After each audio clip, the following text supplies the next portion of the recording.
Good evening. Good evening. So చాలా చక్కగా సింగింగ్లో నడిపించారు తమ్ముడు వాళ్ళు. ఈరోజు కూడా మంచి స్కిట్ కూడా చూశారు కదా. Sleeping believer. భోజనం చేయలేదు కాబట్టి మీకు నిద్ర రాదనుకుంటున్నా. వస్తుందా? Okay, very nice. సో నిన్నటి దినాన మనం ఏ వాక్యం ధ్యానం చేసాం? ఈరోజు కొత్తగా వచ్చిన వాళ్ళు ఎవరైనా ఉన్నారా? Just rise your hands. Right, okay. So వాళ్ళ కోసం మనం మొత్తం చెప్పలేం, కానీ జస్ట్ బ్రీఫ్గా నిన్నటి దినాన్ని మనం ఏం ఆలోచన చేసాం దేవుని వాక్యంలో నుంచి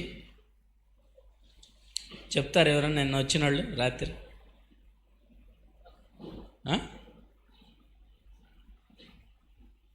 మనం ఎలా రక్షించబడ్డాం అనే విషయాల్ని చూస్తూ వచ్చాం.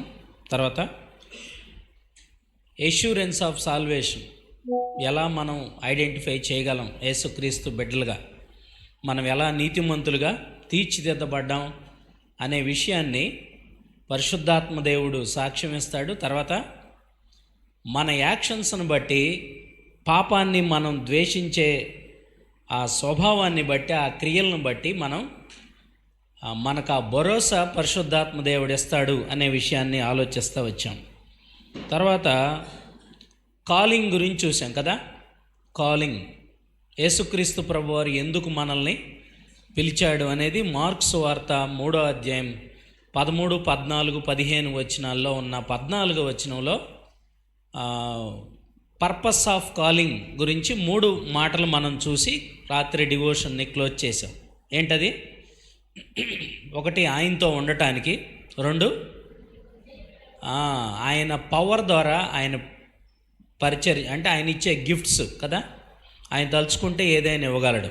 మీరు అపోస్తల కార్యం చదివితే 3 సార్లు అబద్ధమాడిన పేతురు జస్ట్ అలా నడుస్తూ ఉంటే ఆయన షేడ్ పడి చాలామంది స్వస్థత జరిగినట్లుగా మనం చూస్తాం. ఎక్కడి నుంచి వచ్చింది ఆ పవర్ అంటే ఆయన ఇచ్చిన పవరే, పేతురు పవర్ కాదు. పేతురుకు నిజంగా మన భాషలో అంత సీన్ లేదు కదా. పేతురు గారే ఫస్ట్ ప్రసంగం కూడా చేశాడు ఆదిమ సంఘంలో ప్రార్థన చేసిన తర్వాత. అవి మనం అన్ని అపోస్తల కార్యంలో చూస్తాం. తర్వాత ఆయన పని చేయటానికి యేసుక్రీస్తు ప్రభువారిని అంగీకరించిన ప్రతి ఒక్కరూ చేయవలసిన 2 పనులు ఏంటో తెలుసా? 1, ఆయన్ని మహింపరచాలి. 2, ఆయన పని చేయాలి. ఒకటేంటి? ఆయన్ని మహింపరచాలి. అంటే మహింపరచడం అంటే ఏంటి? మనం ఉంటున్న ప్లేస్లో, మనం ఉంటున్న కాలేజెస్లో, హాస్టల్లో, ఊళ్ళో, మన వర్కింగ్ ప్లేస్లో ఏం చేయాలి?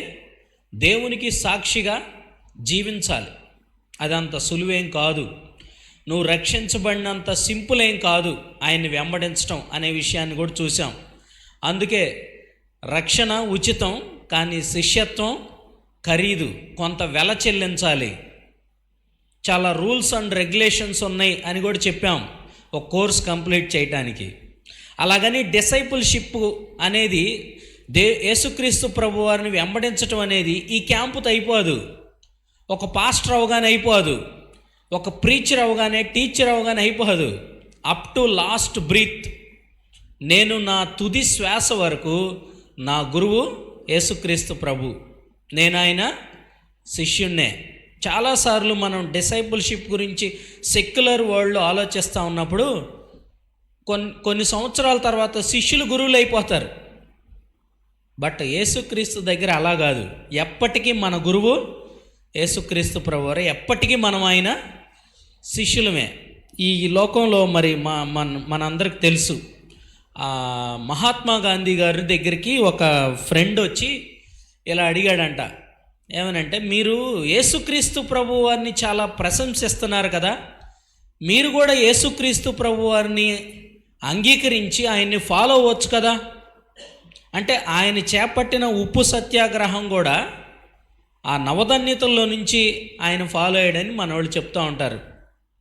అంటే చాలా అహింసావాదంతో కదా. కోర్స్ దానికి ప్రూఫ్స్ ఉన్నాయో లేవో మనకైతే తెలియదు, కానీ అప్పుడు గాంధీ గారు ఇచ్చిన రిప్లై ఏంటో తెలుసా?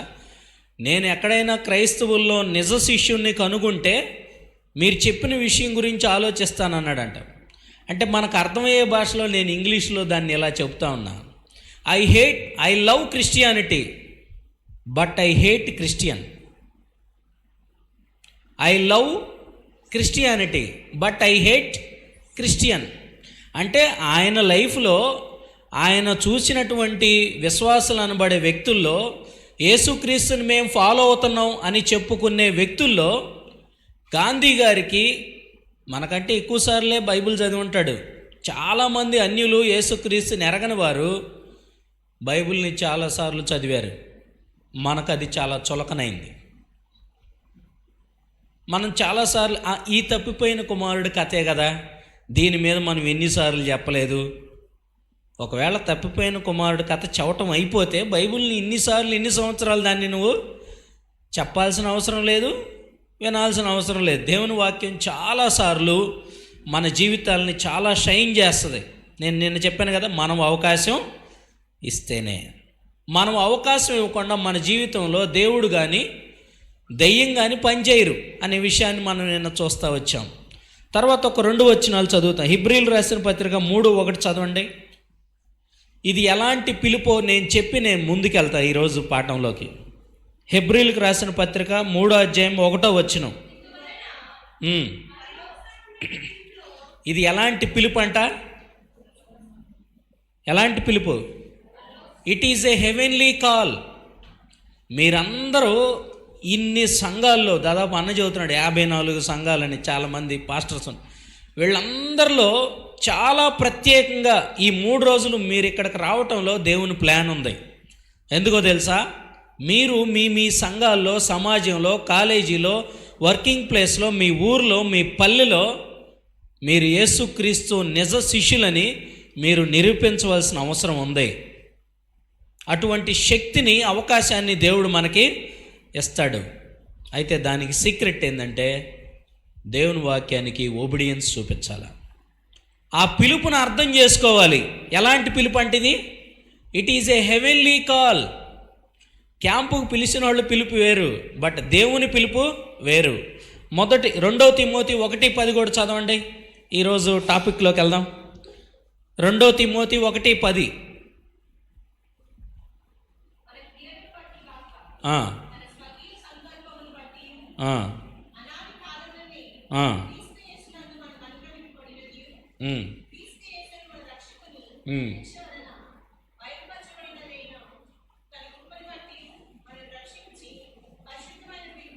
ఇది ఎలాంటి పిలుపు? హోలీ కాల్. ఎలాంటి పిలుపు అంటే ఫస్ట్ది హెవెన్లీ కాల్, రెండోది హోలీ కాల్, పరిశుద్ధమైన పిలుపు. తర్వాత ఎలాంటి స్థితిలో ఉన్న వ్యక్తుల్ని పిలుచుకున్నాడు? Top 10 back 10? బ్యాక్ 10 కదా. బ్యాక్ 10లో ఉన్న పీపుల్ని పిలుచుకున్నాడు ఆయన.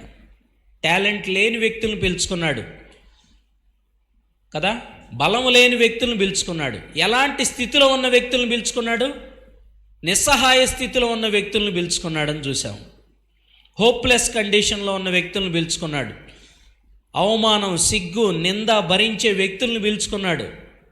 పిలుచుకొని దేవుడు చాలా చక్కగా తర్ఫీదు ఇచ్చాడు. 3.5 సంవత్సరాలు ఇచ్చిన తర్ఫీదు యొక్క రిజల్ట్స్ మనం అపోస్తుల కార్యంలో 2 క్యారెక్టర్స్ ద్వారా చూస్తాం. అది 1 నుంచి 12 అధ్యాయాలు పేతురు, 13 నుంచి 28 అధ్యాయాలు పౌలు.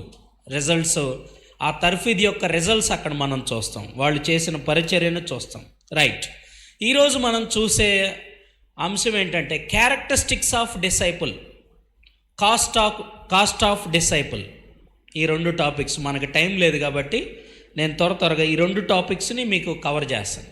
ఫస్ట్ది అవకాశం ఉన్నవాళ్ళు రాసుకోండి.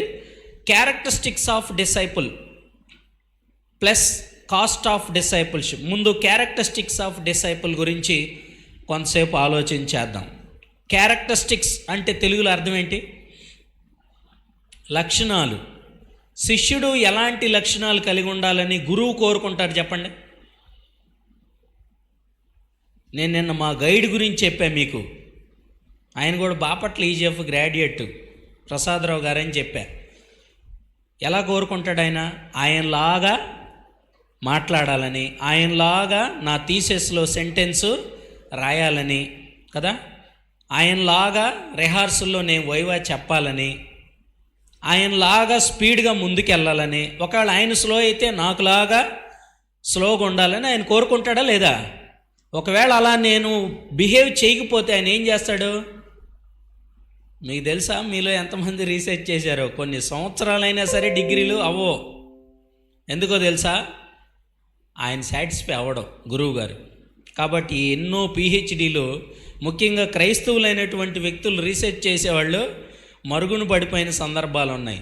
ఎందుకంటే అవిశ్వాసులు రీసెర్చ్ గైడ్స్ చాలామంది చాలా ఇబ్బంది పెట్టే పరిస్థితులు అక్కడ మనం చూడవచ్చు. సో గురువు గారు ఎలా ఉన్నారో శిష్యుడు కూడా అలా ఉండాలి. ఇప్పుడు మనకు గురువులు ఈ భూమి మీద చాలామంది ఉంటారు.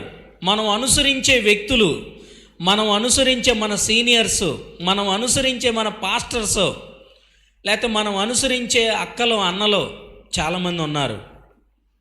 వాళ్ళల్లో కొన్ని లోపాలు ఉండొచ్చు, కానీ అల్టిమేట్గా మనం ఫాలో అవ్వాల్సిన వ్యక్తి ఎవరు? యేసుక్రీస్తు ప్రభువారు. నా దగ్గర చాలా క్యారెక్టరిస్టిక్స్ ఉన్నాయి, కానీ నేను 3 ప్రాముఖ్యమైన లక్షణాల గురించి నేను ఈరోజు మీతో మాట్లాడటానికి ఇష్టపడతాను. ఫర్ ఎగ్జాంపుల్, మన గురువు గారిలో ఉన్న లక్షణాలు ఏంటో చెప్పండి. యేసుక్రీస్తు ప్రభువారిలో ఉన్న లక్షణాలు ఏంటో చెప్పండి. ఒక్క లక్షణం చెప్పండి. Holiness, activity based characteristics of Lord Jesus Christ. రాత్రి అంతా ఏం చేసేవాడు ఆయన? ప్రార్థన చేశాడా లేదా? హోల్ నైట్ ప్రేయర్ చేశాడు, ఈవినింగ్ ప్రేయర్ చేశాడు, ఎర్లీ మార్నింగ్ ప్రేయర్ చేశాడు. ఆయన యూదులకు ఉన్న ప్రతి జాములో ఆయన ప్రార్థనలు చేశాడు. He is the supreme model of prayer warrior. ఇంకా ఏం చేశాడు చెప్పండి? ఒబీడియన్స్, దేవుని వాక్యానికి అంటే తండ్రి చిత్తానికి విధేయత చూపించాడు. యేసుక్రీస్తు ప్రభువారు శిష్యుల నుంచి కోరుకునేది ఏంటో తెలుసా? నీకెంత వాక్యం తెలుసు అనేది యేసుక్రీస్తు అడగడు ఎప్పుడు. నీకు తెలిసిన వాక్యంలో ఎంత విధేయత చూపించావు. మనం అక్కడ థీమ్ వర్స్ను గమనిస్తూ ఉన్నప్పుడు మనకు వెంటనే గుర్తొచ్చే ప్యాసేజ్ ఏంటంటే యోహాను సువార్తలో 15వ అధ్యాయం. ఏంటది? ద్రాక్షవల్లి ఉపమానం కదా. ఒక చెట్టులో ఫ్రూటు ఫలం రావాలంటే ఏముండాలి? ఆ కొమ్మ ఆ మెయిన్ కాండానికి ఏం చేయాలి? నిలబడి ఉండాలి. అబైడ్ ఇన్ మీ అంటాం. అది నిలబడి ఉండాలంటే ఆ చిన్న చిన్న కొమ్మలు ఆ పెద్ద పెద్ద వాటికి విధేయత చూపించాలి. నేను నీ మాట వినను, నేను నీలో నిలవను అంటే ఇదేమైంది? అది యజమానుడి చేత నరకబడి అగ్నిలో పడవేయబడుతుంది. మరి దేనికి విధేయత చూపించాలి? అది తెలియాలంటే నువ్వు వాక్యం తీయాలి, బైబుల్ తెరవాలి. ఇది క్యాలెండర్ క్రైస్తవుల్లా కాదు. మనం యేసుక్రీస్తు ప్రభువారు శిష్యుని నుంచి అడిగేది ఫలం, లాభం కాదు. యేసుక్రీస్తు ప్రభువారు ప్రతి శిష్యుని దగ్గర నుంచి, శిష్యురాల నుంచి, మేము వెంబడిస్తున్నాం అని చెప్పుకునే ప్రతి వ్యక్తి దగ్గర నుంచి అడిగేది ఏంటో తెలుసా? ఫలం. లోకస్తులు లాభం అడుగుతారు, యేసుక్రీస్తు ప్రభు ఫలం అడుగుతాడు. ఈ ఫలం రావాలంటే నువ్వు నిలిచి ఉండాలి. నిలిచి ఉండాలంటే వాక్యానికి విధేయత చూపించాలి. అసలు దేనికి విధేయత చూపించాలంటే వాక్యం చదవాలి. అసలు బైబిలే తీయకుండా, క్వైట్ టైం చేయకుండా, అసలు దాని మొహమే చూడకుండా నువ్వు దేనికి లోబడాలో, దేనికి విధేయత చూపించాలో నీకు తెలియదు. విధేయత చూపించకపోతే నువ్వు నిలబడినట్టు కాదు. నిలబడకపోతే నీ జీవితంలో, నా జీవితంలో ఫలం లేదు.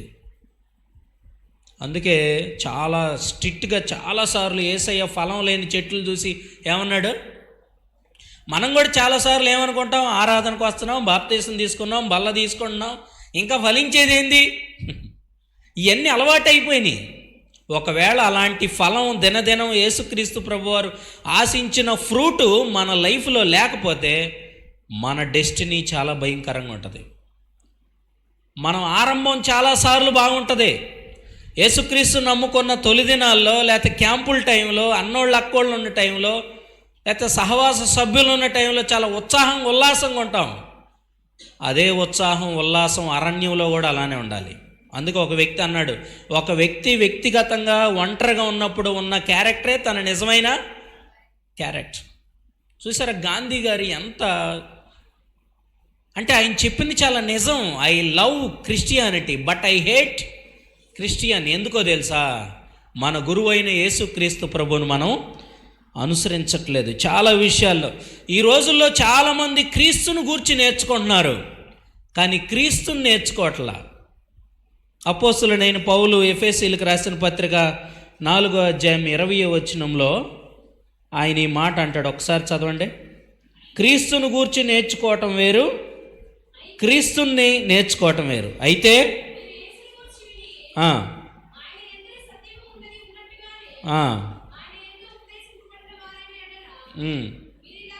మీరిలాగూ క్రీస్తును నేర్చుకున్నవారు కాదు.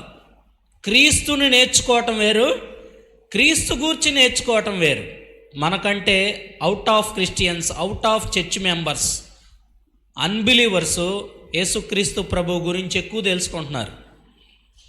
ఎందుకో తెలుసా? చాలామంది పాస్టర్స్తో డిబేట్ పెట్టడానికి, తప్పులు ఎతకటానికి, అలా చాలామంది పట్టుబడి యేసై కోసం సేవ చేసేవాళ్ళు కూడా ఉన్నారు. క్రీస్తును గూర్చి నేర్చుకోవటం వేరు, క్రీస్తుని నేర్చుకోవటం వేరు.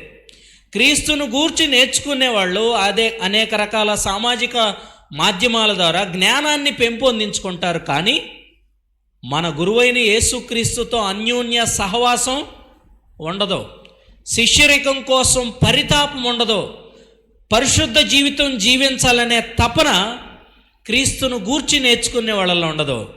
కానీ క్రీస్తును నేర్చుకోవటానికి ఇష్టపడితే నిజ శిష్యునిగా ఆడ నిజ శిష్యులు అనే వర్డ్ మనం ఇక్కడ చూస్తూ ఉన్నాం. అంటే నకిలీ శిష్యులు కూడా ఉన్నారు లేదా? ఉన్నాడు. మనోడు ఇస్కరియోతు యోధ నకిలీ శిష్యుడేగా, రాంగ్ మోటివ్తో ఫాలో అయ్యాడుగా యేసుక్రీస్తు ప్రభువాన్ని. అయినా యోహాను సువార్త 6:64 యేసుక్రీస్తు ఏమంటాడు తెలుసా?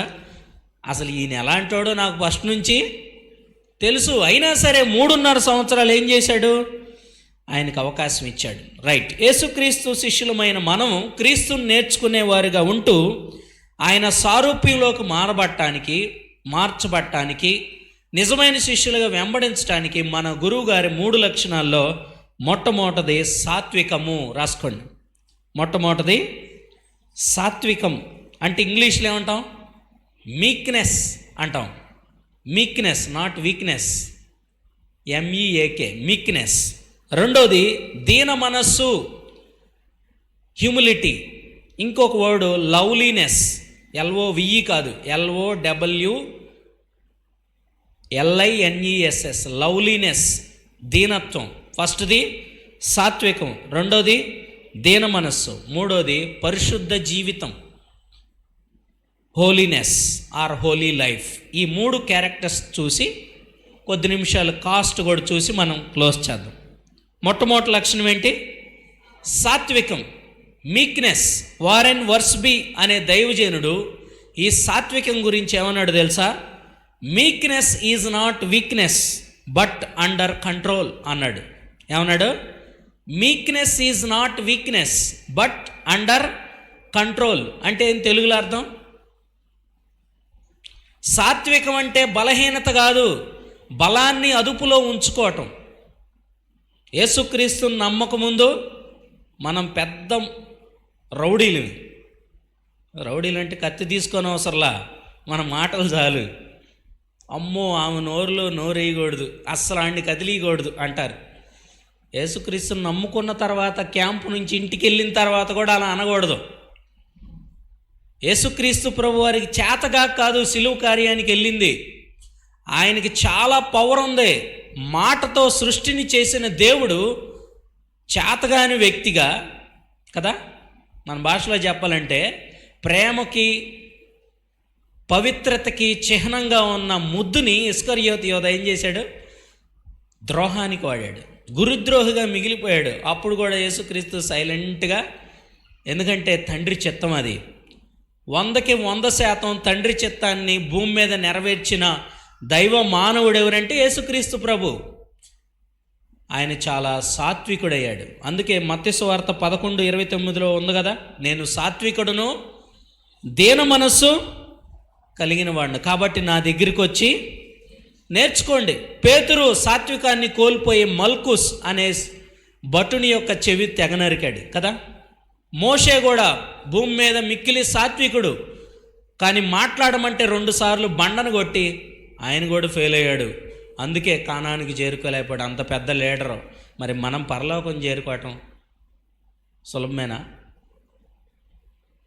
ఇది కూడా ఒక్కొక్కసారి ఓవర్ స్పిరిచువాలిటీ ఉంటుంది ఒక్కొక్క టీచింగ్లో. అసలు దావీదు అంతటోడి బయటపోయాడు మహారాజు, అన్ని కీర్తనలు రాసిన ఆయన. మనం నిలబడగలమా ఈ డిటి క్యాంపుతో? మనం నిలబడగలమా ఈ మాటలతో, ఈ వర్షిప్తో అని ఒక్కోసారి సాతాను కూడా మనల్ని ఏం చేస్తుంది? కానీ అప్పుడు మనకు జోసెఫ్ గుర్తు రావాలి. ఆయనకంటే తక్కువ వయసు, బయలాజికల్గా పాపం చేయటానికి ఆయనకి ఎక్కువ అవకాశాలు ఉన్నాయి. బట్ అప్పుడు ధర్మశాస్త్రం కూడా లేదు, టీచింగ్స్ లేవు. కానీ ఏం చేశాడు? పాపం నుంచి పారిపోయాడని ఆయన్ని గుర్తుకు తెచ్చుకోవాలి. అంటే యేసుక్రీస్తు ప్రభువు వారిలో మన స్థితి ఏంటి? మనం ఎవరం? ఆయన కుమారులం, ఆయన కుమార్తెలం. ఆయన మనల్ని నిలబెట్టగలడు. ఇక్కడ ప్రాబ్లం ఏంటంటే మనం అవకాశం ఇట్లా. నమ్ముట నీ వలనైతే నమ్మువానికి సమస్తం. దానికి ఆపోజిట్ చెప్పండి. నమ్మటం నీ చేత కాకపోతే సమస్తం అసాధ్యం. ఇక్కడ ప్రాబ్లం అంతా దేవుని వాక్యాన్ని మనం నమ్మే కండిషన్స్ ఉండవు. ఆయన లక్షణాలని ప్రతిబింబించే సందర్భాలు ఉండవు. ఫిజికల్ సిచ్యువేషన్స్, సర్కమ్స్టాన్సెస్ చాలా డిఫరెంట్గా ఉంటాయి. కానీ దేవుడు మనకి సహాయం చేస్తాడు. నువ్వు దీన మనస్సు లేకపోతే సాత్వికము, ఇలా యేసుక్రీస్తు ప్రభు వారి యొక్క లక్షణాలని మన సొసైటీలో, మన చర్చెస్లో చాలా చోట్ల మనం వాటిని ప్రాక్టీస్ చేయటానికి అవకాశం దేవుడు ఇస్తాడు, పరీక్షిస్తాడు. కానీ ఆ పరీక్షల్లో చాలాసార్లు ఏమవుతాం? ఫెయిల్ అవుతూ ఉంటాం. 2వ లక్షణం కూడా మనం చూద్దాం. ఏంటది? దీన మనస్సు. దీన మనస్సు. మొదటి లక్షణమైన ఈ సాత్వికము ఆత్మానుసారంగా పరిశుద్ధాత్మకు లోబడితేనే మనం పొందగలం. దేవునికి లోబడకుండా, దేవుని సన్నిధికి వెళ్లకుండా, దేవుని అడగకుండా, దేవునితో సహవాసం చేయకుండా అలాంటి సాత్వికం మనము స్వతంత్రించుకోలేము. 2వది మనం వెళ్దాం, హ్యూమిలిటీ.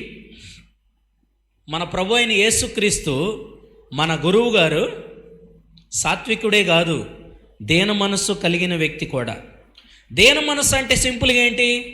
వినయ విధేయతలు కలిగి ఉంటాం. ఎవరి దగ్గర ఉంటాయి మన వినయ విధేయతలు? మనకు నచ్చిన వాళ్ళ దగ్గర, మనకు అవసరమైన వాళ్ళ దగ్గర, వాళ్ళతో మనకు ఉపయోగం ఉన్న దగ్గర, సార్ల దగ్గర, మేడం దగ్గర, ఇంటర్నల్ మార్క్స్ కోసమో, లేకపోతే పాస్టర్ గారితో ఏదన్నా ట్రాన్స్ఫర్ కోసమో కదా. మనకు నచ్చిన వాళ్ళ దగ్గర ఎంత వినయం విధేయత ఉంటుంది మనకి. అబ్బాబ్బాబ్బా, భలే స్పిరిచువల్ పర్సన్ బెదర్ అంటే.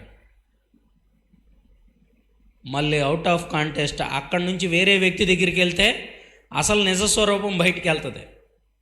సో యేసుక్రీస్తు ప్రభువారు సాత్వికుడే కాదు, దీన మనస్సు, లవ్లీనెస్, హ్యూమిలిటీ అనగానే మనకి యోహాను సువార్త 13వ అధ్యాయానికి వెళ్ళిపోతాం. ఏంటది? యేసుక్రీస్తు ప్రభువారు ఏం చేశాడు? శిష్యుల పాదాలు కడిగాడా లేదా? చాలా చోట్ల ఏం జరుగుతుందంటే క్యాంపుల్లో, చర్చిల్లో దాన్ని రిప్రజెంట్ చేయడానికి ఇప్పుడు లిటరల్గా పాదాలు కడుగుతున్నారు. చాలామందికి సంఘాల్లో చాలా పెద్ద వ్యక్తులు, పాస్టర్స్, వాళ్ళ గురువులు అయిపోతున్నారు.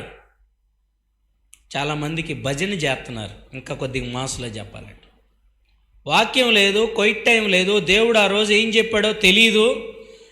వాళ్ళని కలుస్తున్నారు, వాళ్ళని కలిసాం, వీళ్ళని కలిసాం, వాళ్ళతో నెట్వర్క్ ఉంది, బట్ దేవునితో మాత్రం బిజీనెస్ లేదు. అందుకే ఒకసారి జోషి గారు ఆయన మా ఈజెఫ్కి వచ్చి ఒక మాట చెప్పాడు, we are all busy with God's work but not busy with God. మన బిజీ లైఫ్లో మన బిజినెస్ని మర్చిపోతున్నాం చాలాసార్లు. దేవుని వాక్యాన్ని నిర్లక్ష్యం చేస్తూ ఉన్నాం. బేసిక్ ఫండమెంటల్స్ని చాలాసార్లు విస్మరిస్తూ ఉన్నాం. అలా విస్మరించే సమయంలో దేవుని లక్షణాలను మనం ప్రతిబింబించలేము. అసలు సత్యం ఏంటో తెలియకపోతే, ఈరోజు 7వ తారీఖులో దేవుని చిత్తం ఏంటో నీకు అర్థం కాకపోతే నువ్వు దేన్ని ఫాలో అవుతావు? ఏ దేవుని చిత్తాన్ని నెరవేర్చడానికి నీకు అవకాశం ఉంటుంది? దేవుని ప్రణాళికలు ఎలా అర్థమవుతాయి? ఇంపాసిబుల్. విశ్వాసంలో వృద్ధి చెందలేం, స్థిర హృదయంతో దేవుని వెంబడించలేం. అని యేసుక్రీస్తు ప్రభువారు తగ్గించుకున్న విధానం, అందుకే ఆయన అంటాడు కదా, తనను తాను తగ్గించుకునేవాడు అది హెచ్చించుకుంటే. అందుకే fame is the very dangerous. చాలాసార్లు ఆత్మీయ గర్వంలోకి మనం వెళ్తాం. బిల్లీ గ్రహం గారు అందుకే ఒక మాట, 7 సులభంగా చిక్కులు పెట్టే 7 పాపాలు, చాలా భయంకరమైనవి, చాలా సింపుల్గా ఉంటాయి అవి. కానీ చాలామంది వ్యక్తుల్ని యేసుక్రీస్తుని వెంబడించకుండా, ఆ గాంధీ గారి స్టేట్మెంట్ ఎలా చెప్పాడు అలా చాలామందిని మనం ఏం చేస్తున్నాం, ఆత్మీయంగా వెనక్కి తీసుకెళ్లే పరిస్థితులు ఉన్నాయి. మరి ఫిలిప్పీలు రాసిన పత్రిక 2వ అధ్యాయం 5, 6, 7 వచనాల్లో యేసుక్రీస్తు ప్రభువారు ఏ విధంగా తగ్గించుకున్నాడు? దేవుని స్వరూపం కలిగిన వాడయుండి మనుషుని పోలికగా పుట్టి, అసలు యూదులందరిలో చేసే లీస్ట్ సర్వెంట్ వర్క్ ఆయన చేశాడు. ఆఖరికి ఆయన్ని అప్పగించే ఇస్కరియోతు యోధాని కూడా ఆయన పాదాలు కూడా కడగటానికి యేసుక్రీస్తు ప్రభువారు ఇష్టపడ్డాడు. ఎంత ప్రేమ కలిగింది దేవుడు. మిమ్మల్ని ఎవరన్నా మీకు పలానోళ్ళ ద్వారా థ్రెట్ ఉందంటే వాళ్ళని మనం ఎలా చూస్తాం? అసలు థ్రెట్ కూడా అవసరంలా. నీకెవరన్నా పాటకు అవకాశం ఇవ్వపోతే, ప్రార్థనకు అవకాశం ఇవ్వపోతే, నీకంటే తక్కువ మెసేజ్ చెప్పేవాళ్ళు, బాగా కనెక్ట్ చేయనోళ్ళు, నీకంటే టాలెంట్ లెస్ పీపుల్ వాక్యం చెప్పడానికి అవకాశం వస్తే మన మైండ్ ఎలా ఉంటుంది? ఎప్పుడు ఇళ్ళైనా పాడేది, అసలు ఈ పాట ఎంత తప్పు పాడారో. ఈ వాక్యాన్ని ఇలా కూడా చెప్పొచ్చు. ఎలా చెప్పాలో పరిశుద్ధాత్మ దేవుడు అలా అందరికీ అనుగ్రహిస్తాడు. ఆ సమయంలో ఏది కావాలో అది దేవుడు అనుగ్రహిస్తాడు ఆ వ్యక్తి ద్వారా. We cannot judge the work of Holy Spirit. చాలాసార్లు ఈ తగ్గింపు స్వభావం లేక ఈనాటి సంఘాల్లో, సమాజాల్లో, రకరకాల స్పిరిచువల్ ఆర్గనైజేషన్స్లో డిజ్యూనిటీ వెళ్తూ ఉంది. ఈ రోజుల్లో సాటన్ స్ట్రాటజీస్ 2. ఒకటి డిజ్యూనిటీ, రెండోది ఏంటో తెలుసా? లేజీనెస్. డిజ్యూనిటీ, లేజీనెస్. ఇప్పుడు ఈ క్యాంపులో ఉన్నంత యాక్టివ్నెస్ రేపు ఇంటికి పోయినాక ఏమి ఉండదు. ఇక్కడ క్వైట్ టైం, అక్కడ sleeping time, like sleeping believer. చాలా జాగ్రత్తగా ఉండాలి. చిన్న చిన్న గుంపుల్లో, చిన్న చిన్న సహవాసాల్లో సైతం సాతాను పనిచేస్తూ ఉన్నాడు ఈ రోజుల్లో. నేను అక్కడక్కడ వింటా ఉన్నప్పుడు, చూస్తూ ఉన్నప్పుడు అసలు అవి పర్మనెంట్ ప్రేయర్ పాయింట్స్ అయిపోయినాయి. నాకైతే చాలామంది వ్యక్తుల గురించి తెలుసుకుంటా ఉన్నప్పుడు వాళ్ళ మీద ఉన్న పాజిటివ్నెస్ పోతూ ఉంది. ఎందుకో తెలుసా? They cannot represent our Lord Jesus characters. వాళ్ళల్లో తగ్గింపు లేదు. మొదట్లో ఉంది. యేసుక్రీస్తు నమ్ముకున్న మొదట్లో ఏడ్చి గంటల గంటలు ప్రార్థన చేయటం, తగ్గించుకోవటం, పని చేయటం, అసలు చెప్పులు లైన్లో పెడతాం, ఓడవటం, తొడవటం, ఇవన్నీ ఉంటాయి. తర్వాత అన్నీ మన దగ్గరికే రావాలనుకోండి. మనకు తెలియకుండానే మనం ఏమవుతా ఉన్నాం? హెచ్చించుకుంటా ఉన్నాం. మనం తెలియకుండానే తెలిసిన వాక్యాన్ని మళ్ళా చదవాలా, ఈ క్వైట్ టైం రోజు చెయ్యాలా, పొద్దున్న చేసుకోమని చెప్పారు కదా, సాయంత్రం అయిందిగా, ఈరోజు క్వైట్ టైం అవుట్. నీకు ఆసక్తి ఉంటే దేవుడు అనేక రకాల మార్గాలు ఇస్తాడు. నీ హృదయం వాంఛిన ఆయన తీరుస్తాడు. మూడోది చెప్పి నేను కాస్ట్లోకి వెళ్తాను. మూడోది ఏంటది? హోలీనెస్. 3 విషయాల్లో మనం పరిశుద్ధత కలిగి ఉండాలి ప్రాముఖ్యంగా. మొట్టమొదటిది సబైడింగ్స్, మాటల్లో పరిశుద్ధత. రెండోది క్రియల్లో పరిశుద్ధత. మూడోది చూపుల్లో పరిశుద్ధత.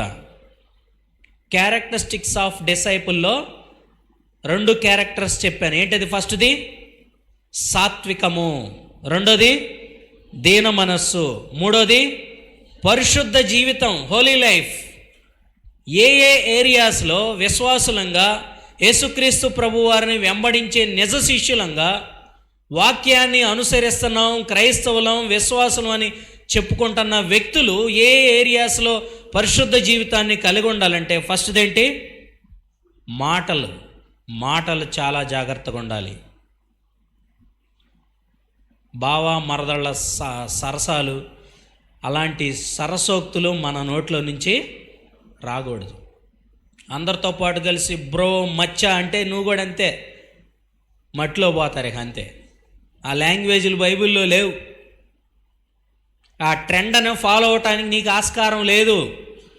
నేను చెప్పాను కదా, discipleship is not a inspiration, it's not a trend, it is A instruction. అనుసరించాలి. చాలా విషయాలు వాక్యం ద్వారా దేవుడు నేర్పిస్తూ ఉన్నప్పుడు మన మాటలు చాలా కేర్ఫుల్గా ఉండాలి. అందుకే ఎఫెసీయులకు రాసిన పత్రిక నేను చదివిట్లేదు, కానీ విశ్వాసులైన వాళ్ళు దుర్భాషలు ఆడకూడదు, అటు పేరు కూడా ఎత్తకూడదని ఉంది. ఎందుకు కలిసిపోతున్నాం మనం చాలాసార్లు? ఎందుకో తెలుసా? అసలు నువ్వు క్రైస్తవుడని తెలిస్తే మీ ఏరియాలో, మీ కాలేజీలో, మీ హాస్టల్లో ఈ గాస్పెల్ బ్యాండ్ చర్చి వరకు, సహవాసం వరకు ఓకే, కొట్టుకుపోతాం నలుగురితో నారాయణ. అక్కడ తెలిస్తే నిన్ను ఇంకో రకంగా చూస్తారు, నిన్ను చాలా తేడాగా చూస్తారు. అరే ఈడు క్రైస్తవుడు, ఈడు తక్కువ కులానికి సంబంధించిన వ్యక్తి, తక్కువ కులస్తులు ఆరాధించే మతం తీసుకున్న వ్యక్తి, కాబట్టి వీడిని చాలా హ్యూమిలేట్ చేస్తారు. అది తెలిసి మనం ఏం చేస్తాం? కవర్ చేస్తాం, కలిసిపోతాం. ఇంకా నువ్వు సువార్త చెప్పేది ఏడా? రాజీ పడ్డావు, ఆత్మీయ విషయాల్లో రాజీ పడి పాపం కొనసాగిస్తే, మళ్ళా చెప్తున్నాం, మన డెస్టినీ చాలా భయంకరం. విశ్వాసి ఎప్పుడు డెస్టినీని గుర్తు చేసుకోవాలి. ఆరంభం excellent, what about your destiny? ఈ క్షణాన్ని నేను చనిపోతే దేవుడు ఎక్కడికి వెళ్తాం మనం? అది ఎప్పుడు మనం ఆలోచిస్తూ ఉండాలి. కాబట్టి మాటల విషయంలో జాన్ స్టార్ట్ గారు అంటారు, పరిశుద్ధ జీవితానికి రహస్యం పరిశుద్ధ ఆలోచన విధానం అంట. పరిశుద్ధ జీవితానికి రహస్యం ఏంటో తెలుసా? పరిశుద్ధ ఆలోచన విధానం. ఒకవేళ నువ్వు ఈరోజు వాక్యాన్ని చదువుకోపోతే నీ హృదయంలోకి వేరే ఆకుపోయి ఉంటాయి, కానీ బైబిల్ చెప్తున్న సత్యం ఏంటి? హృదయం నిండిన దాన్ని బట్టి నోరు మాట్లాడు. నేను డిగ్రీ చదివేటప్పుడు ఒక ఆంటీ గారు ఉండేవారు, మా spiritual mother, converted Christian Hemalatha గారని, రేపల్లి దగ్గర సింగుపాలి. ఆమెతో ఒక అరగంట మాట్లాడితే ఒక 20 వాక్యాలు వస్తాయి. ఆమె ఏం పెద్ద ప్రీచర్ కాదు, ఎప్పుడు మా కోసం ప్రార్థన చేస్తూ ఉండేది. ఇప్పటికీ చాలా ప్రభావితం చేసింది ఆమె లైఫ్ స్టైల్, ఆమె టీచింగ్ కాదు, ఆమె తగ్గింపు, ఆమె సాత్వికం, ఆమె పరిశుద్ధ జీవితం, ఆమె ప్రార్థనలో ఉన్న శక్తి. ఆమె ఏం చదువుకోలే, బట్ కొన్ని వేల మందిని ప్రభావితం చేసిన వ్యక్తిగా ఉంది, ఇప్పటికీ సజీవ సాక్షిగా ఉంది. Our life is very important, our character is very important. మాటల్లో చాలా జాగ్రత్తగా ఉండాలి. వాక్యాన్ని మనం ఏం చేయాలి? హృదయంలో నింపుకోవాలి, ఆశ ఉండాలి. అందుకే యాకోబు గారు కూడా రాస్తారు మాటల గురించి, 4 గురించి చాలా స్ట్రైట్గా బుల్లెట్ పాయింట్స్ చాలా రాశాడు. తర్వాత పాత నిబంధనలో కూడా ఏముంది? విస్తారమైన మాటల్లో దోషముండక మానదు, తన పెదవులను మూచుకొనివాడు. అలాగని అవకాశం వచ్చినప్పుడు యేసుక్రీస్తు గురించి సాక్ష్యం చెప్పకుండా సైలెంట్గా ఉండమని కాదు. క్రైస్తవురాలని తెలియకుండా గమ్ముగా పక్కన ఉండి గమ్ముగా ఇంటికి వెళ్ళి సీక్రెట్ క్రిస్టియానిటీ కాదు మనది. అవకాశం వచ్చిన దగ్గర దేవుడు వివేచించిన దాన్ని బట్టి ఏం చేయాలి? యేసుక్రీస్తు ప్రభువారు మనకి ఇచ్చిన సార్వత్రిక ఆజ్ఞ ఏంటి? సత్య సువార్తని సాక్ష్యంతో పంచుకోవటానికి పనిచేయాలి. మన మాటల గురించి ఆలోచిస్తూ ఉన్నప్పుడు మత్తయి సువార్తలో యేసుక్రీస్తు ప్రభువారు ఏం చెప్పాడు? ఉప్పు గురించి చెప్పాడు, వెలుగు గురించి చెప్పాడు. ఉప్పు ఏం చేస్తుంది? ఉప్పు ఎందుకు వాడతారు? పచ్చళ్ళలో ముఖ్యంగా వాడతారు. మంచి ఫ్రెష్ ఉప్పు వాడతారు అక్కోళ్ళు, పెద్దోళ్ళు, ఎక్స్పర్ట్స్. కొంతమంది ముసలోళ్ళు పచ్చళ్ళు పెడతానికి వాళ్ళు రెడీగా వాడతారు. ఎందుకని? ఉప్పు ఏం చేస్తుంది? పచ్చడి చెడిపోకుండా ఉంటుంది. వెలుగేం చేస్తుంది? అనేక మందికి వెలుగునిస్తుంది. అంటే ఉప్పు ఏం చేస్తుంది? అరెస్ట్ చేస్తుంది. తప్పు, చెడు, అపవిత్రత మన దగ్గరికి వచ్చినప్పుడు ఏమవ్వాలి? అరెస్ట్ చేయబడాలి. మంచి, నీతి ఏం చేయాలి? న్యాయం మన ద్వారా స్ప్రెడ్ చేయబడాలి. మనమేమో అరెస్ట్ చేయాల్సినేమో స్ప్రెడ్ చేస్తున్నాం, స్ప్రెడ్ చేయాల్సినేమో అరెస్ట్ చేస్తాం. Reverse, practically reverse life. చాలాసార్లు ఒక 25% వాస్తవం మనకు తెలిస్తే, తప్పు తెలిస్తే, దాన్ని నలుగురు ద్వారా ఏమవుతుంది? 100% దానికి ఏం చేస్తున్నాం? చాలా పోతేసి విషయాల్ని చేరవేస్తూ ఉన్నాం. మనకు తెలియకుండానే మన స్వాభావిక మనలో ఉన్న పాత స్వభావం ద్వారా ఏమవుతుంది? అది మనకు అర్థమవట్లా. సహవాసంలో అది చాలా డిస్కషన్గా దారితీస్తూ ఉంది. ఈరోజు వాక్యం ద్వారా దేవుడు నాతో మాట్లాడాడు, నా క్వైట్ టైం ఇది, నా లైఫ్ ఇది, నా సాక్ష్యం ఇది, మా బెడ్లు ఇది అని చెప్పుకునే సహవాసాలు పోయినాయి. ఇప్పుడు వాళ్ళట్ట, వీళ్ళిట్ట, ఆమట్ట, ఈమిట్ట, అన్నట్ట, అక్కిట్ట. ఎక్కడ లోపం ఉంది?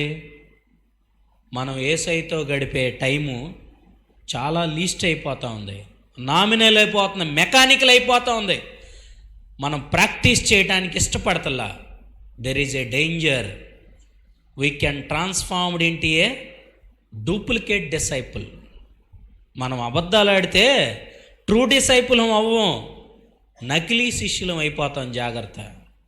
ఎందుకంటే వాక్యం ఉండదు, దేనికి లోబడాలో తెలీదు, నిలబడటమేందో తెలీదు, ఫలముందో లేదో ఎనాలిసిస్ చేసుకోం.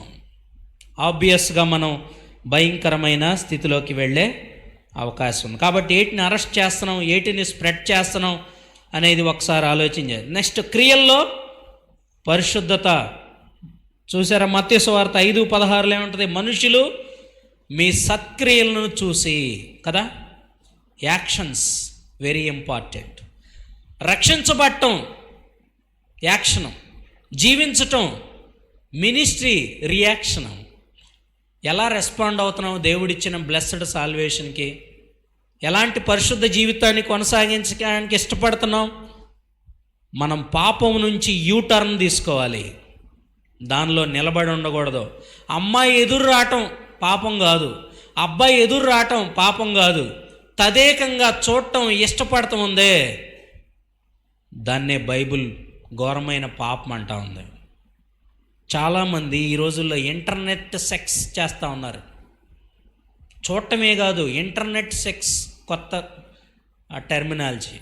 ఎంత భయంకరంగా చాలామంది వ్యక్తులు నాశనమైపోతూ ఉన్నారు. ఆ విషయాల్లో ఒకవేళ దేవుడు, పరిశుద్ధాత్మ దేవుడు గుర్తుకు చేస్తూ ఉంటే మనం సరి చేసుకోవాల్సిన అవసరం ఎంతైనా ఉంది. క్రియల్లో పరిశుద్ధత. మన క్రియలు చాలా జాగ్రత్తగా ఉండాలి. తర్వాత మూడోది, చూపుల్లో పరిశుద్ధత. మన చూపులు ఎలా ఉంటున్నాయి? యోబు గారు ఏమన్నాడు? 31:1 ఒకసారి చదవండి. సర్వేంద్రియానం నయనం ప్రధానం. అంటే మన దేహానికి దీపం ఎవరు? నేను నా కన్నులతో. ప్రతిసారి విశ్వాసం ఏం చేయాలో తెలుసా? రోజు మార్నింగు మనల్ని మనం దేవుని సన్నిధిలో విమర్శించుకోవాలి, ఎవాల్యూట్ చేసుకోవాలి, ఎనాలిసిస్ చేసుకోవాలి, ఆయనకి సరెండర్ అయిపోవాలి. అప్పుడు దేవుడు మనల్ని బ్లెస్ చేస్తాడు. అర్థమవుతుందా? We are not only confess about sinful actions, but confess about our sinful desires also. మనం చేసిన పాపపు పనులు బట్టే కాదు, పాపపు ఆలోచనలు బట్టి కూడా దేవుని దగ్గర పశ్చాత్తాపడి ప్రార్థన చేయాలి. యేసుక్రీస్తు ప్రభు వారికి మనం చేసే ప్రార్థనలన్నిట్లో బాగా ఇష్టమైన ప్రార్థన ఏంటో తెలుసా? సంపూర్ణ రాత్రి ప్రార్థన కాదు, మటను చికెన్ పెట్టిన కృతజ్ఞత ప్రార్థన కాదు, పశ్చాత్తాప హృదయంతో, విరిగి నలిగిన మనస్సుతో దేవుని సన్నిధికి వెళ్ళి మనం చేస్తామే ప్రార్థన. అసలు దానికి నీకు టైమే తెలియదు నువ్వు హృదయపూర్వకంగా చేస్తే. అలా రాత్రంతా దేవుని సన్నిధిలో గడిపిన శిష్యులు, అలా రాత్రంతా దేవుని సన్నిధిలో గడిపిన మన ఫోర్ ఫాదర్స్ చాలామంది ఉన్నారు. నేను మొట్టమొదటిగా వెదులుపల్లి సువార్త దళం చర్చికి వెళ్ళినప్పుడు అక్కడ ఒక తల్లిగారి గురించి, దీనమ్మ గారు అనుకుంటా మేబీ, ఆమె గురించి వాళ్ళు ఇచ్చిన సాక్ష్యం ఏంటో తెలుసా? లోకన్న సంఘస్థులు, బ్రదర్, ఆమె ఎప్పుడు అక్కడ ప్రార్థన చేసేది, తెల్లారి వచ్చి చూస్తే ఆ చర్చి నిండా వాటర్ ఉండేది, కన్నీళ్ళు అంట. రాత్రి అంతా ఆమె సంఘం కోసం, తన కోసం మరి ఏమి ప్రేయర్ పాయింట్లు చేసిందో, ఆమె ఎంత చదువుకుందో, ఎంత నాలెడ్జ్ ఉందో నాకు తెలియదు. కానీ రియల్లీ నేను చాలా షాక్ అయ్యాను, నేను చాలా షేమ్ అయ్యాను. అలాంటి గొప్ప సాక్ష్యం ఇప్పటికీ సజీవంగా నిలబడి ఉంది. అందును బట్టే ఈ రోజుల్లో మనం ఆ ఆత్మఫలాల్ని అనుభవిస్తూ ఉన్నాం. కాబట్టి మనం ఆలోచన చేస్తూ ఉన్నప్పుడు మాటల్లో, చూపుల్లో, క్రియల్లో పరిశుద్ధ జీవితం జీవించటానికి మనం నిర్ణయం తీసుకోవాలి. దీని విషయంలో దేవుడు ఫోర్స్ చేయడు. అందుకే ఒక ఇంగ్లీష్ ప్రావెర్బ్ ఉంది, ఏంటో తెలుసా? If wealth is lost, nothing in last. If health is lost, something is lost. If character is lost, everything is lost. అంటే ఏందో తెలుగులో తెలుసా? ధనం పోగొట్టుకుంటే ఏమీ పోనట్లే, ఆరోగ్యం పోగొట్టుకుంటే కొంత పోయినట్లు, కానీ ప్రవర్తన శీలం పోగొట్టుకుంటే అంతా కోల్పోయినట్టే. What about our characteristics after accepting Lord Jesus Christ? యేసుక్రీస్తు శిష్యులు అని చెప్పుకుంటా, వెంబడిస్తున్నామని చెప్పుకుంటా, మనం ఎలాంటి ప్రవర్తన కలిగి ఉన్నామో మనం పరిశీలన చేసుకోవాలి. నిన్న మనం చెప్పుకుంటా వచ్చాం, ఈరోజు కూడా కొన్ని ఆలోచన చేసాం. రక్షణ ఉచితం, కానీ శిష్యత్వం ఖరీదు. కాస్ట్ ఆఫ్ డిసైపుల్షిప్ అనేది మనం ఆలోచన చేస్తున్నప్పుడు రెండు విషయాలు మనం చెప్పి క్లోజ్ చేస్తాం. లూకాసు వార్త 14వ అధ్యాయం ఒకసారి చూడండి. లూకాసు వార్త 14వ అధ్యాయం 26, 27 వచనాలు చదవండి.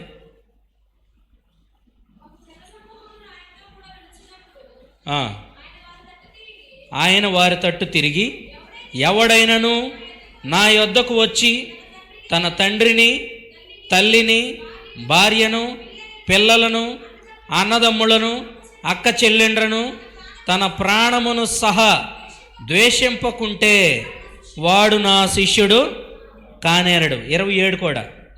మరియు ఎవడైనను తన సిలువను మోసుకొని నన్ను వెంబడింపని ఎడల వాడు నా శిష్యుడు కానేరడు. అదే లూకాసు వార్త 9వ అధ్యాయం 23, 24. మరియు ఆయన అందరితో ఎట్లా నేను, ఎవడైనను నన్ను వెంబడింపగోరిని ఎడల తన్ను తాను ఉపేక్షించుకొని ప్రతి దినము తల సినువలెత్తుకొని నన్ను తన ప్రాణమును రక్షించగొనువాడు దాన్ని పోగొట్టుకొనును, నా నిమిత్తమై తన ప్రాణమును పోగొట్టుకొనివాడు దానిని రక్షించుకొనును. సో ఈ వాక్యాలు మనం చూస్తూ ఉన్నప్పుడు, అలానే మత్తయి సువార్త 10వ అధ్యాయం 37, 38 వచనాల్లో కూడా ప్యారలల్ వర్సెస్ ఆలోచిస్తూ ఉన్నప్పుడు, నేను అనేదానికి స్థానం లేదు శిష్యుడికి. ఒక ఆర్డరు మనం ఈ వాక్యంలో చూస్తూ ఉన్నాం. ఫస్ట్ ఎవరంట? Christ. Second others. Third self, I.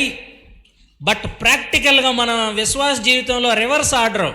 First నేను, తర్వాత నా కుటుంబం, టైం ఉంటే క్వైట్ టైం, టైం ఉంటే క్యాంపు, మళ్ళీ ఈలోపు ఏదన్నా అసైన్మెంటో ఎగ్జామో ఏదన్నా ఉందనుకో, అబ్బా భలే కారణం దొరికింది మనకి.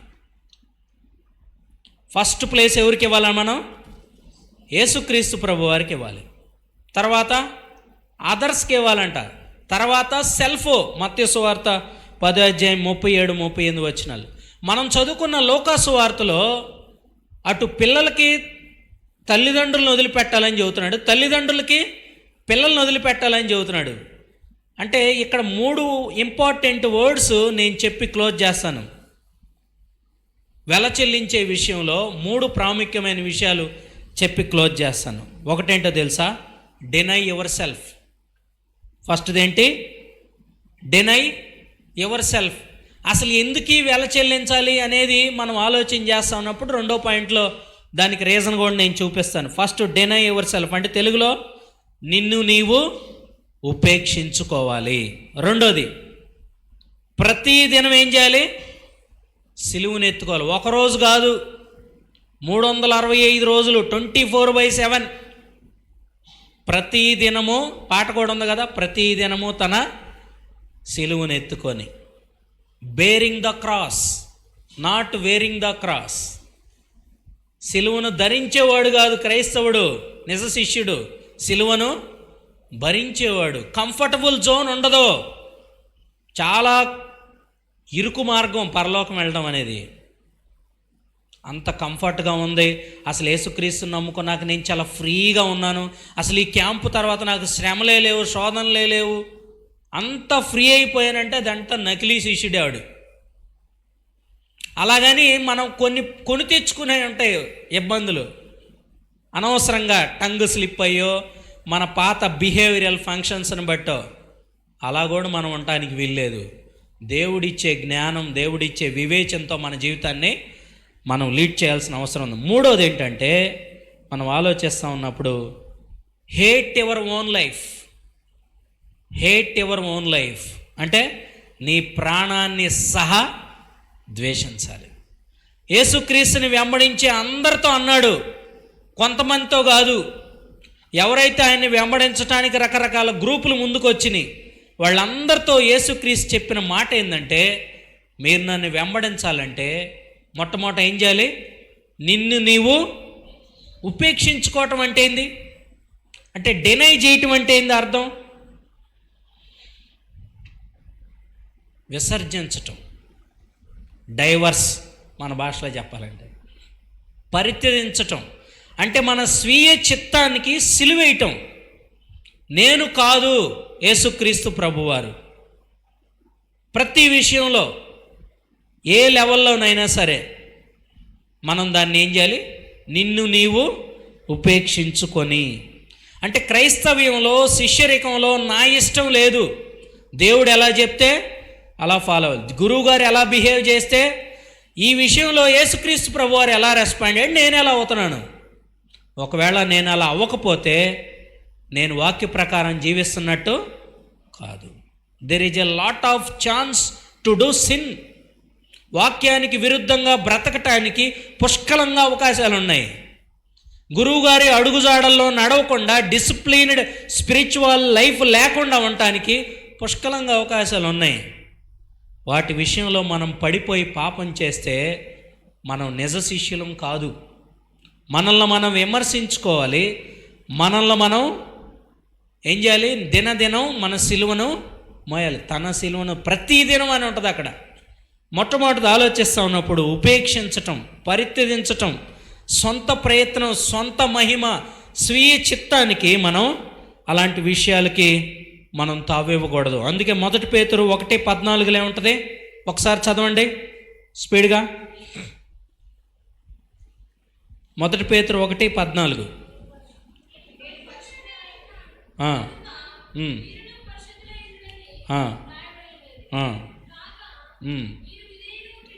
మీరు విధేయులకు పిల్లలై మీ పూర్వపు అజ్ఞాన దశలో మీకుండిన ఆశలను అనుసరించి ప్రవర్తింపక మీరును అక్కడేముందో కొంచెం కొంచెం అని ఉందా? సమస్త ప్రవర్తన మీద ప్రవర్తనలో పరిశుద్ధులుగా ఉండాలి. ఈ శ్రమలు ప్రతి విశ్వాసికి తప్పనిసరి.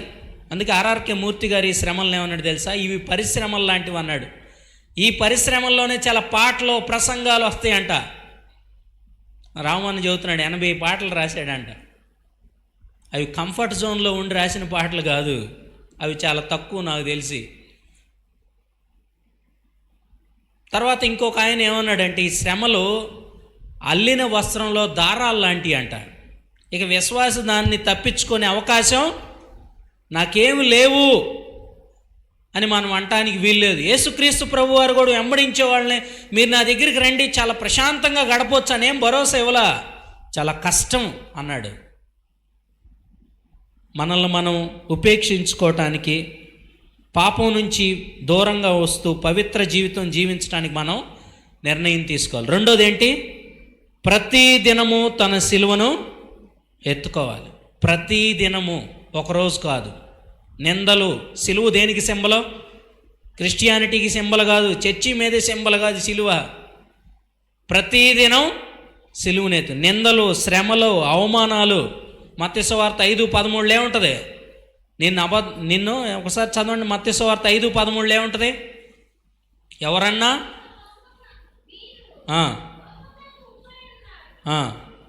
15 నిన్ను నిందించినప్పుడు, అబద్ధంగా నీ మీద చెడ్డ మాటలలో పలికినప్పుడు మీరు వెళ్ళి వాళ్ళతో ఫైట్ చేయండి అని ఉందా? పాట పాడుకుంటా డ్యాన్స్ చేయండి అని ఉంది మన భాషలో చెప్పాలంటే. Is it possible? నిందలు వస్తాయి, అవమానాలు వస్తాయి, శ్రమలు వస్తాయి. ఎందుకో తెలుసా? We have different temperaments, we have different cultural backgrounds, we are coming from different places. But క్రీస్తులో మనందరినీ దేవుడు ఐక్యం చేయడానికి ఆయన రక్తాన్ని కార్చాడు. వాటినన్నిటిని ఏం చేయాలి? బేరింగ్ వన్ అనదర్, భరించాలి. అసలు యాకోబు అయితే ఒకటి పాపాలు ఒకడు ఒప్పుకొని, ఈజ్ ఇట్ పాసిబుల్? అసలు మనం లీక్ చేయకుండా ఉంటామా? There is A lack of confidentiality in our fellowships. అందుకే ఎవరి గురించి ఎవరు చెప్పుకోవటానికి ఇష్టపడతల్లా. దీన్ని ఎలా తీసుకుంటారో తెలీదు. ఆ నిందలు, అవమానాలు యేసుక్రీస్తు ప్రభువారు మనకంటే ముందు ఆయన భరించాడు. యోహాను సువార్త 5:15-19 వచనాల్లో, లోకం మొదట నన్ను ద్వేషించింది, నా శిష్యులుగా మీరు కూడా లోకం చేత ద్వేషించబడతారు. మన గురువు గారు ఫాలో అయింది మనం కూడా ఫాలో అవ్వాలి, లేకపోతే మనం ఆయన్ని నిజ శిష్యులుగా వెంబడించడానికి అవకాశం లేదు. చాలా విషయాల్లో, చాలా ఏరియాస్లో మనం సిలువను, నిందని, అవమానాన్ని, హింసని భరించడానికి మనం ఇష్టపడం. లోకం దృష్టిలో చాలా సపరేట్గా ఉండటానికి ఇష్టపడం. అందుకే మనం చాలాసార్లు రాజీ పడి పాపం చేస్తూ ఉంటాం. ఆ విషయాల్లో మనం అంటే నిందలు రావాలి, అట్లా వస్తేనే శిష్యుడని కాదు. అవి నువ్వు పరిశుద్ధంగా జీవించడానికి ఇష్టపడితే అవి ఆబ్వియస్గా వచ్చేస్తాయి. నేను చెప్పాను కదా, ఈ వస్త్రంలో దారాలు లాంటివని అవి ఆబ్వియస్గా ఉంటాయి.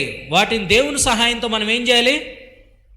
దాన్ని ఎదిరించడానికి ప్రతి దినము నువ్వెంత వెల చెల్లించినా సిలువ తప్పనిసరి, గుర్తుపెట్టుకోవాలి. అవర్ ఫస్ట్ ప్రయారిటీ ఎవరికి ఇవ్వాలి? అసలు మనం ప్రపంచంలో బాగా ఎవరిని ఎక్కువగా మనం ప్రేమించాల్సిన వ్యక్తి ఎవరు?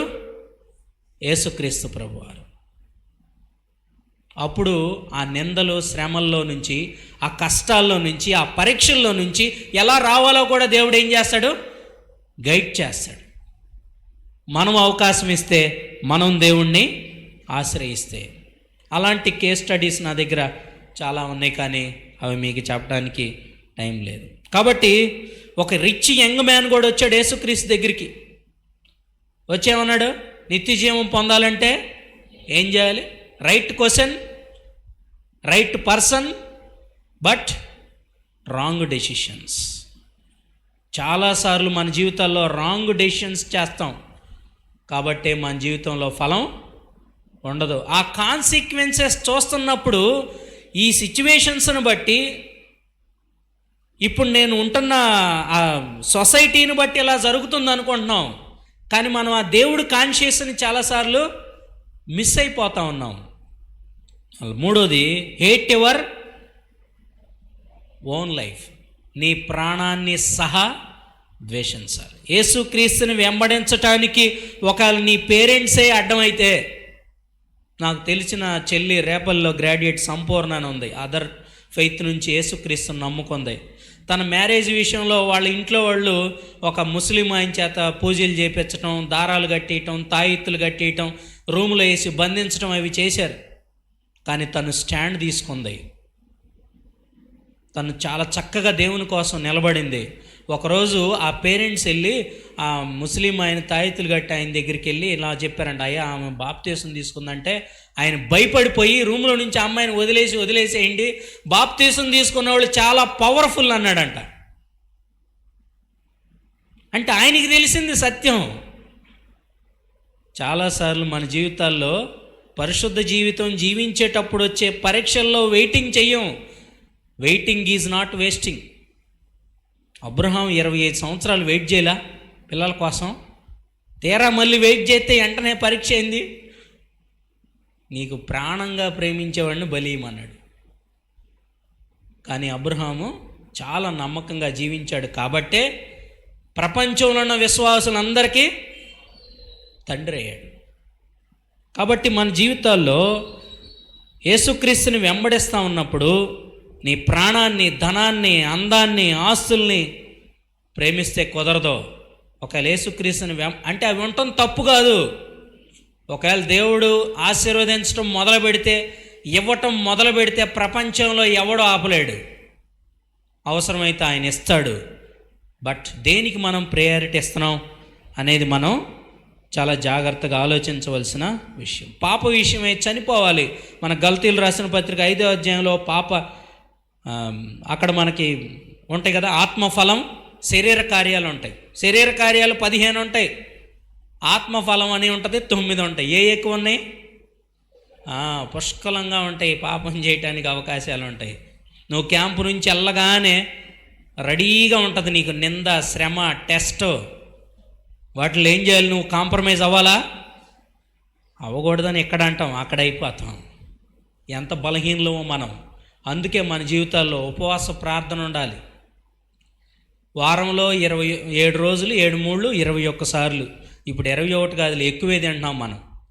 ఆ 21 సార్లు 20 సార్లు దీన్ని ఒక్క పూట నువ్వు కొద్ది గ్యాప్ ఇస్తే దీనికి, మధ్యప్రదేశ్కి డాక్టర్స్ చెప్పినట్టు చాలా మంచిది. రెగ్యులర్గా దేవునితో ప్రత్యేక సమయం మనం గడపటానికి ఇష్టపడాలి. మన గురువు గారు చేశారు అలా, 40 రోజులు ఉపవాసం ఉండారు. అలాగని నా ఫ్రెండ్ ఏం చేశాడు తెలుసా? ఒక అతను కొంచెం మెంటల్లీ డిజార్డర్, సల్లగరిగా అనే ఊరు అక్కడ జిడుగు దగ్గర, అమరావతి. 40 రోజులు వాడు అరణ్యానికి వెళ్ళిపోయాడు, ఏసయ్య వెళ్ళిపోయాడని. మనోడిని 40 రోజులు అరణ్యం అని వెళ్తే 2-3 రోజుల తర్వాత పట్టుకొని వచ్చి వాళ్ళ ఇంటి దగ్గర కూర్చోబెట్టారు. నిజంగా వాడికి బట్టలు లేవు, వాడు ఏ స్థితిలో ఉన్నాడో వాడికి తెలియదు. సూపర్ స్పిరిచువాలిటీ, రకరకాల డెనామినేషన్స్ ఆ విధమైన టీచింగ్లో కూడా మనల్ని తీసుకెళ్తున్నాయి. కేర్ఫుల్, చాలా జాగ్రత్తగా మనం ఉండాలి. పాప విషయమై చనిపోవటానికి ఇష్టపడితే పరిశుద్ధత విషయమై మనం ఏం చేస్తాం? ఆత్మీయంగా ఎదగటానికి అవకాశం ఉంటుంది. రొమేనియా అనే కమ్యూనిస్ట్ దేశంలో నేను ఈ కేస్ స్టడీ చెప్పి ముగిస్తాను. మైకెల్ అనే పాస్టర్ గారు ఉన్నారు. యేసుక్రీస్తు సేవ చేస్తున్నాడని చెప్పి, కమ్యూనిస్టు ప్రాంతం కాబట్టి ఆయన్ని చంపేశారు. ఆయన్ని చంపేసిన తర్వాత వాళ్ళ భార్యని, ఒక 16 సంవత్సరాలు ఉన్న వాళ్ళ బాబును కూడా జైల్లో పెట్టారు. వాళ్ళ భార్యని ఎలా కొట్టారంటే, పాస్టర్ గారిని భయంకరంగా కొట్టారు. ఇంకా ఆమె చనిపోవటానికి సిద్ధంగా ఉంది, జుట్టు పెరికేశారు, ఆమె ముఖం గుర్తుపట్టలేకుండా ఉంది. ఆమెను కూడా చంపేస్తాం అని చెప్పి వాళ్ళ బాబును బయటికి తీసుకొచ్చారు. 16 సంవత్సరాలు టీనేజ్ వయసులో ఉన్న వ్యక్తిని వాళ్ళ అమ్మకి వెళ్ళి చూపించారు. చూసావా మీ మదర్ని? చూస్తూ ఉన్నాడు. ఒక బల్ల మీద సూపరింటెండెంట్, జైలు సూపరింటెండెంట్ దగ్గర బైబిల్ ఉంది. అతను చెప్పిన విషయం ఏంటంటే, ఆ 16 సంవత్సరాల బాబుకి ఆల్రెడీ మీ ఫాదర్ చనిపోయాడు. యేసుక్రీస్తుని నమ్మి మేము చెప్పిన మాట వినని కారణాన్ని బట్టి, సువార్త ప్రకటించడాన్ని బట్టి, యేసుక్రీస్తుని వెంబడించడాన్ని బట్టి మీ మదర్కి వెళ్ళి చూడు ఎలా ఉందో, చావటానికి సిద్ధంగా ఉంది. నువ్వు ఒక్కసారి యేసుక్రీస్తు నిజమైన దేవుడు కాదు అని ఈ బైబిల్ మీద ఉమ్మేసి నువ్వు ఒక్క మాట చెప్తే మీ తల్లిని వదిలేస్తామన్నాడు. చాలా నిదానంగా ఆ 16 ఏళ్ల కొడుకు వాళ్ళ అమ్మకెళ్ళి చూస్తే ఆమె నో అని చెప్పింది. అలా చేయొద్దు, దేవుని నామానికి అవమానం అని చెప్పింది. వెంటనే నేను అలా చెప్పనంటే వెంటనే తన తల్లిని, ఆ బిడ్డని, ఇద్దరిని కాల్చి చంపేశారు. రక్తపు మడుగులో వాళ్ళిద్దరి శరీరాలు ఆ జైలు సూపరింటెండెంట్ ముందు, చాలామంది జైలు ఆ సర్వెంట్స్ ముందు ఉన్నాయి. వాటిని ఆ రక్తపు మడుగులోనే తీసుకొని వెళ్ళి బయటికి తీసుకెళ్లారు.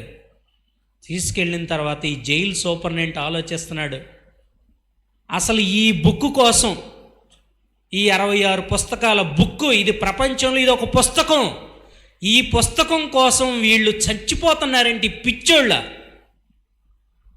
ఏముందో దీనిలో అని చెప్పి దీన్ని చదవటం స్టార్ట్ చేశాడు.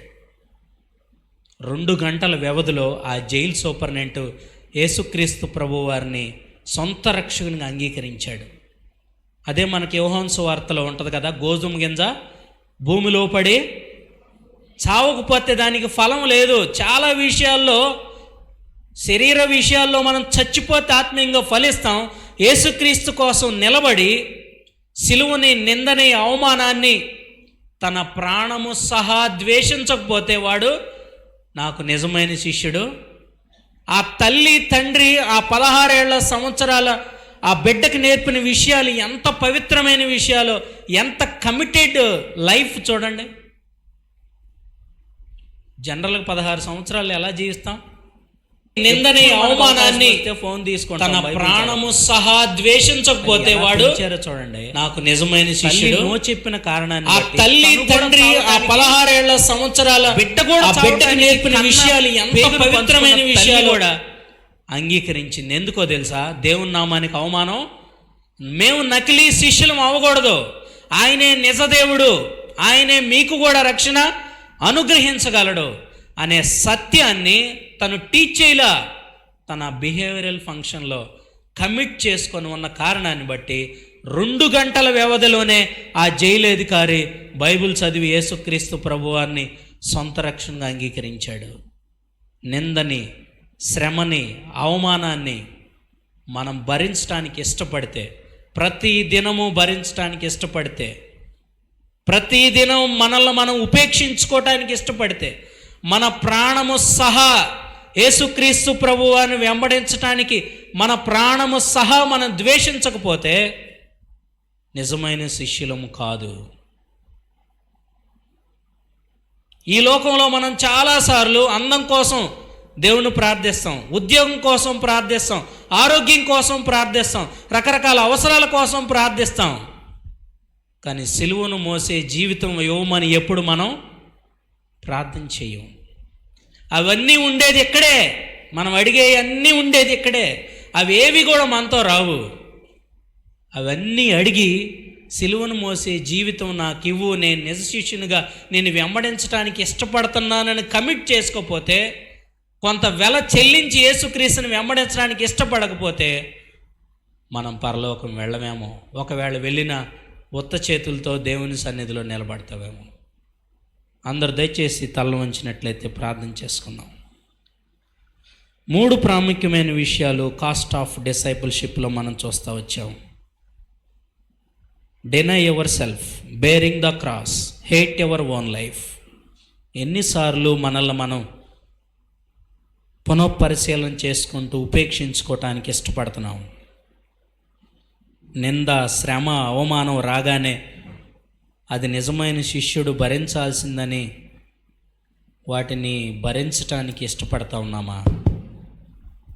చాలా కంఫర్టబుల్ జోన్లో చాలాసార్లు మనం జీవిస్తూ ఉన్నాము. 16 ఏళ్ల బాలుడు తన తల్లి తండ్రిని కోల్పోయి తన్ను చంపేస్తారని తెలుసు, కానీ క్రీస్తుకి సాక్షులుగా నిలబడటానికి నిర్ణయం తీసుకున్నాడు. కానీ దానిలో నుంచి గొప్ప ఫలం వచ్చింది. యేసుక్రీస్తు కోసం మనం పడిన నిందా, శ్రమ వృధాగా పోదు. దేవుని వెంబడించడానికి, నిజమైన శిష్యులుగా కొనసాగటానికి మనం కమిట్ చేసుకుందామా ఈ రాత్రి?